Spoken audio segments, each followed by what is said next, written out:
Bonjour et bienvenue dans le premier podcast du réseau Sega One Health de la Commission de l'océan Indien, soutenu par l'Agence française de développement.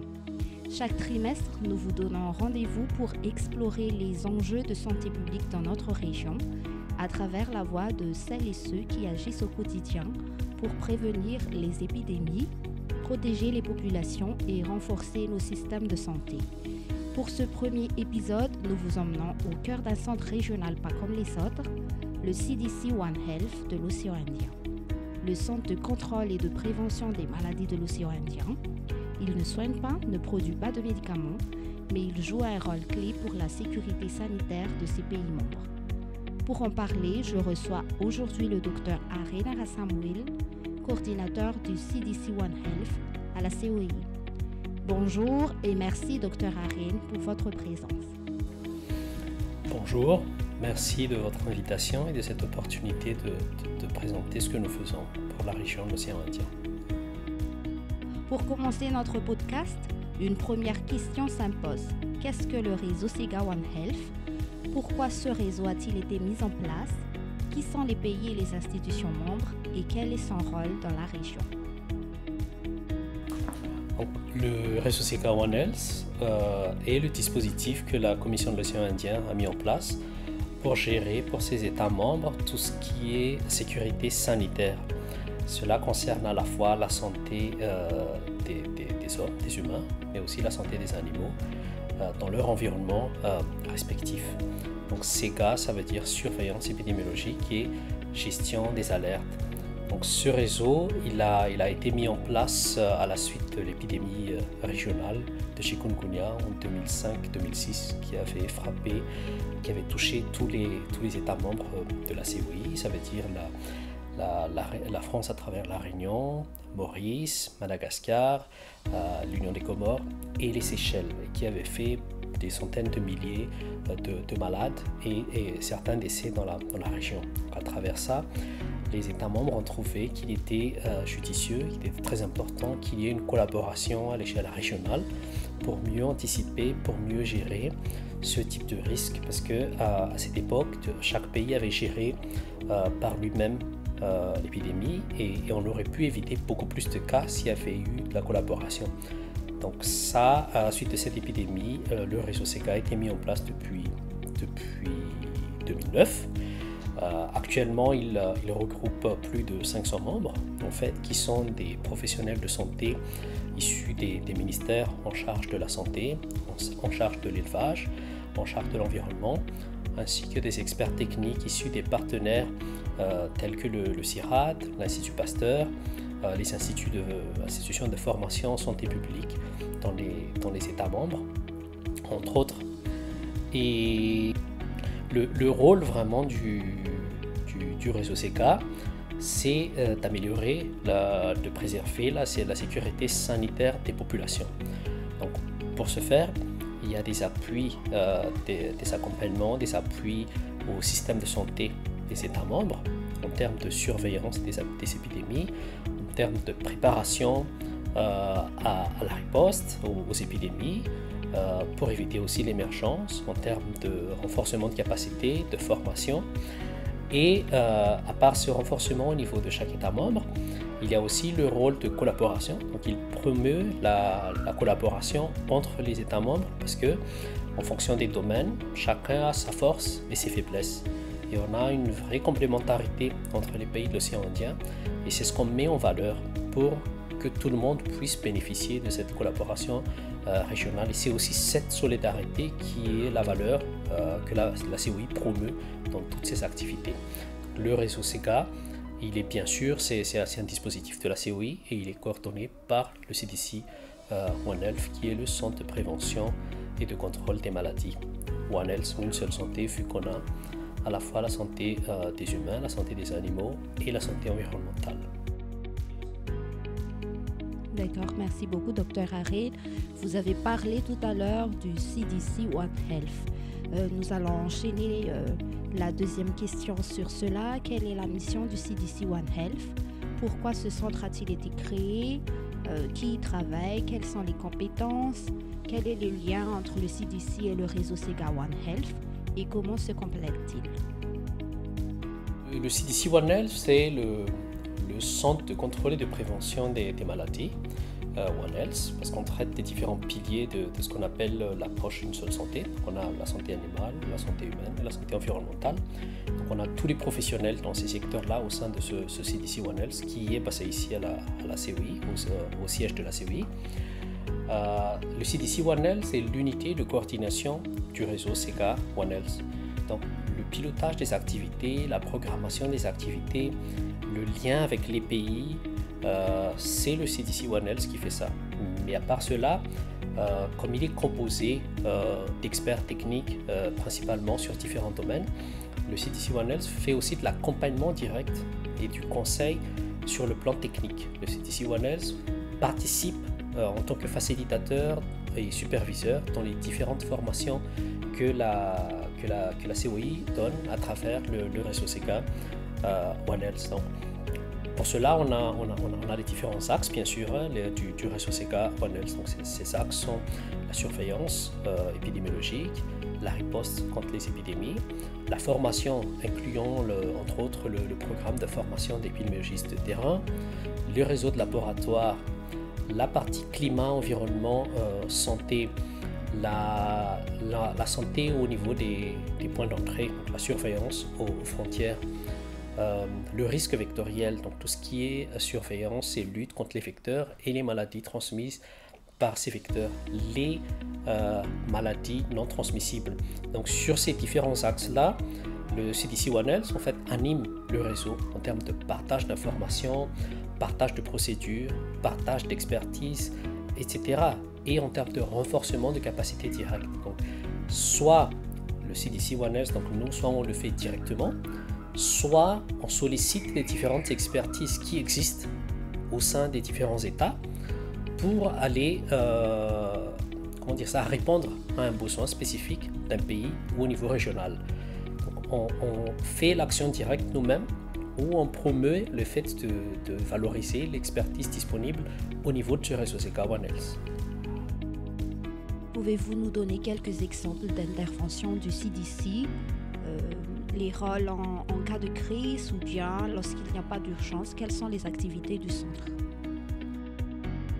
Donc, en termes de quelques exemples d'intervention, ce qu'on a actuellement, par exemple, on a la première cohorte ou la première promotion du master en épidémiologie de terrain, One Health, qui regroupe il y a dans cette promotion 17 professionnels de santé issus des différents États membres de la COI, et issus des différents secteurs, à la fois santé humaine, santé animale, laboratoire, entomologie, etc.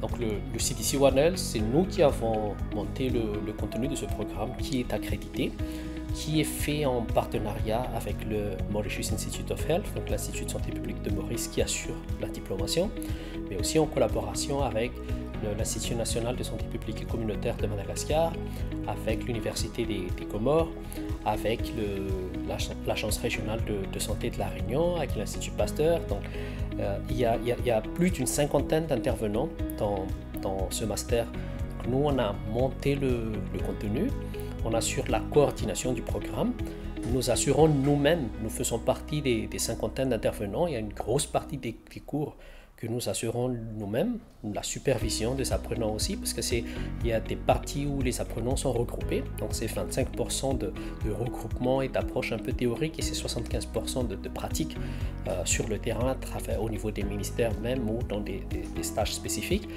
Donc ça, c'est une des interventions, et cette formation en fait forme vraiment des leaders, des gens qui vont piloter le dispositif de surveillance et de riposte au niveau des différents ministères, que ce soit en santé humaine ou en santé animale. On renforce les capacités des gens qui sont des futurs leaders, qui sont déjà des leaders au sein de leurs institutions. Ça, c'est un exemple. Un autre exemple, beaucoup plus de riposte, par exemple, c'est pendant la crise de la Covid-19. Donc, les pays, avant même que les pays ne soient touchés, donc on a assuré au moment où même le nom de Covid-19 n'était pas encore connu, nous on fait la veille internationale, donc les premiers signaux d'augmentation de ces cas, on informait déjà les pays.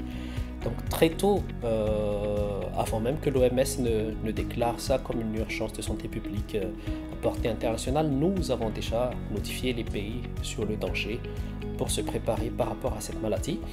Et ensuite, dès début février, quand l'OMS a déclaré ça comme une urgence internationale en fin janvier, dès début février, on a fait déjà des ateliers, des réunions techniques avec tous les pays pour préparer des plans pour répondre, en fait, éviter que l'épidémie rentre ou pour gérer les premiers cas. Et on a déployé ces plans-là au niveau des pays, ce qui les a permis d'accueillir, de gérer les premiers cas. Donc c'était assez tôt, avec une reconnaissance, parce qu'on a cette force qui est la COI au niveau diplomatique et au niveau politique aussi. Donc on a eu une reconnaissance assez vite de ces travaux que nous avons menés. Puis ensuite, quand l'épidémie a commencé à arriver au sein des États, on a déployé un plan de riposte, en accord toujours avec les pays, pour apporter les différents équipements, les différentes formations déployées au sein des pays. À ce moment-là, on a pu négocier avec nos partenaires financiers, que sont l'Agence française de développement, qui a soutenu ce programme-là depuis ses débuts en 2009. Et à cette époque-là, pour ajouter, en fait, avoir financé ce plan-là, qui était à hauteur de 4 500 000 euros à peu près, et qui a pu permettre de renforcer les laboratoires, les capacités de prise en charge des pays, les capacités de recherche des contacts, d'investigation sur le terrain, la protection contre les infections pour les professionnels de santé, déployer tous ces éléments-là au niveau des pays. Et ensuite, on a pu avoir aussi au niveau de l'Union européenne un financement supplémentaire, en fait, pour consolider tous ces acquis-là. Donc ça, c'est des exemples de travail où, en cas de crise, le CDC One Health s'adapte rapidement et propose des mesures, en fait, pour pouvoir accompagner les pays dans la lutte contre les épidémies. Bien sûr, pour le Covid, il y a eu plusieurs autres intervenants. En tout cas, on était tôt dans la riposte. Et en dehors de tout ça, en dehors de l'appui direct à tous les pays, il y a la collaboration interpays, comme je le disais. Donc, pour prendre quelques exemples, quand il y a eu des cas qui venaient, par exemple, d'un pays, qui partait dans un avion vers un autre pays, et que c'est quand la personne est déjà dans l'avion que le pays d'origine sait qu'il y a un contact ou un cas possible qui est parti dans un autre pays.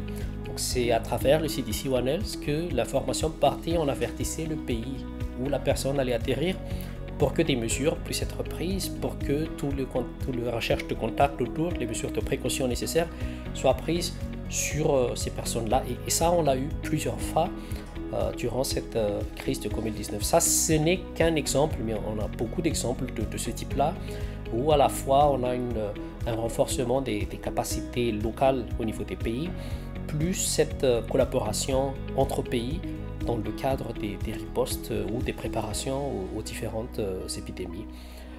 Ça, c'est peut-être deux exemples que je peux citer. Actuellement, on a le chikungunya, où la Réunion a été touchée, Maurice aussi a été touché.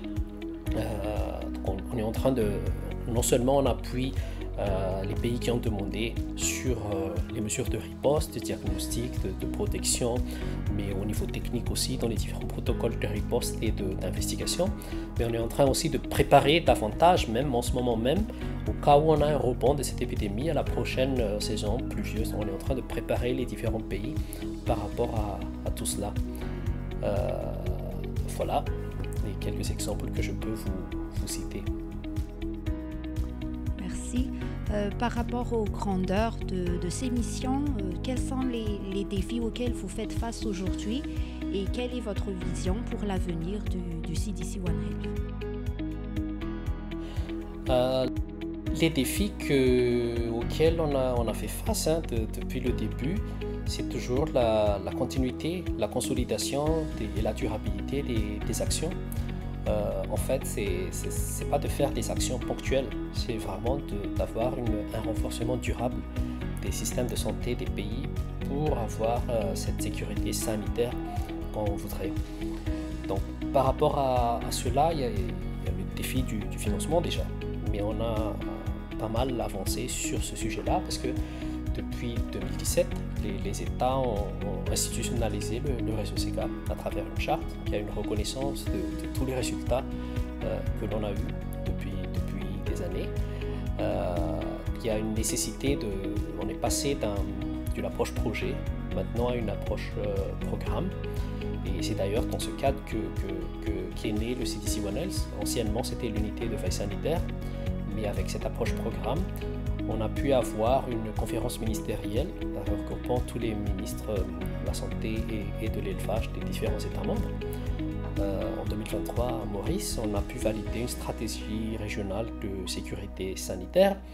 Et pour mener à bien toute cette stratégie, c'est là qu'on a rebaptisé l'unité de veille sanitaire en CDC One Health. Et en parallèle à tout cela, il fallait pérenniser, donc changer cette unité de coordination en une unité pérenne au sein même du secrétariat, au lieu que ce soit uniquement financement projet. Ça c'est un grand défi. On a pu valider les statuts, donc les États ont validé aussi le principe d'une contribution volontaire. On est dans cette étape-là, mais ça reste un défi en continu parce qu'il faut maintenir ce niveau de financement-là. Bien sûr, il n'y a pas que les États qui financent, hein. On a différentes sources de financement, mais ça restera un défi continu pour l'unité de maintenir son financement. Ceci étant, nos résultats depuis le début, ça reste une excellente vitrine en termes d'implémentation concrète de l'approche One Health. Donc on a pas mal d'intérêt au niveau international, le partenariat qui se met en place, qui était déjà en place pour certains, qui se met en place à travers les différents axes de travail. On a plusieurs projets qui se montent, plusieurs perspectives de financement qui nous permettront de répondre à la stratégie, de mettre en œuvre justement cette stratégie régionale de sécurité sanitaire. Après, on a aussi le défi du changement de personnes, parce qu'au fil des années, ça fait 15 ans maintenant que le réseau SEGA One Health est là, et on a ce défi du changement de personnes, parce qu'on a des points focaux par pays, selon les secteurs. Donc ces personnes-là changent. Ce sont les directeurs des services vétérinaires, les directeurs en charge de la riposte et surveillance et la riposte au niveau des pays. Ces personnes-là changent, mais heureusement, grâce au programme de formation que nous avons, les personnes, les professionnels au sein des services vétérinaires, au sein des ministères de la Santé, pour la plupart maintenant commencent à être des gens qui ont suivi ces formations-là, donc qui sont déjà dans le réseau. Et ça nous permet d'anticiper, de gérer ce changement, parce que même si à la tête ça change, souvent c'est les mêmes personnes qui sont déjà dans le réseau qui montent, qui reprennent ces postes, ou même si c'est de nouvelles personnes qu'on intègre aussi dans le réseau, on a l'ensemble des acteurs qui sont dans les mêmes directions, qui sont déjà dans le réseau. Et ça nous permet d'avoir cette continuité-là. D'accord. Vous aviez un dernier mot pour nos auditeurs? Ce qu'on peut dire, en tout cas, la Commission de l'océan Indien, à travers le réseau SEGA One Health, répond vraiment à un besoin réel en termes de santé, en termes de sécurité sanitaire. Ça montre, c'est un des meilleurs exemples en termes de solidarité régionale. On a beaucoup d'exemples où les pays peuvent s'entraider par rapport à tout cela. Et ça montre aussi vraiment cet esprit de solidarité que promeut la COI. Donc voilà, on vous invite à suivre toujours nos activités. On est là, on accompagne les États selon leurs besoins. Parce qu'on ne s'immisce pas non plus dans les souverainetés des États, c'est selon les besoins que les États expriment. Voilà. Merci beaucoup, Dr. Arena Samuel, pour ces explications. On comprend mieux le rôle crucial du réseau SEGA One Health et du CDC One Health pour notre région. Ensemble, ils s'agissent comme un centre névralgique de coordination pour la santé publique en accompagnant les pays à mieux se préparer, surveiller et réagir face aux menaces sanitaires. Ce podcast vous a été proposé par le réseau SEGA One Health, coordonné par la COI avec le soutien de l'Agence française de développement. Retrouvez-nous sur YouTube et sur les réseaux sociaux. Merci pour votre écoute et à très bientôt pour un nouvel épisode.